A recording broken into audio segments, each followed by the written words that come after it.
Ito ang latest chika. Doon ay Pangilinan, tinanong ng diretsahan kung siya ba yung loyal at faithful boyfriend. Kasi ngayon, yung ibang lalaki likes another girl's features.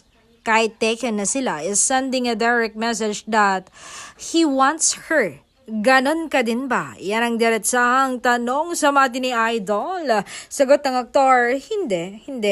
Yes, alam ko yan. Big deal talaga sa girls yan.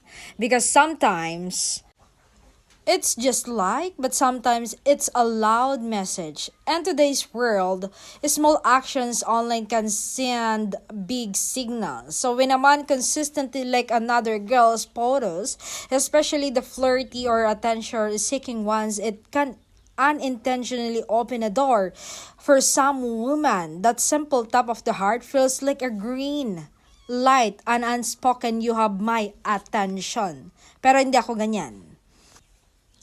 May respeto ako kay Belle. And, respect in a relationship isn't only about what you do in person. It's also about the boundaries you protect even with just your screen. Kasi, no one is saying you can't appreciate people online, but when you're committed, when you have a partner, your partner deserves to feel secure, hindi ba? Considered and respected both offline and online. Because loyalty today isn't just physical, it's digital too. Because at the end of the day, the real question is simple. Does what you're doing build trust or slowly break it? So choose wisely.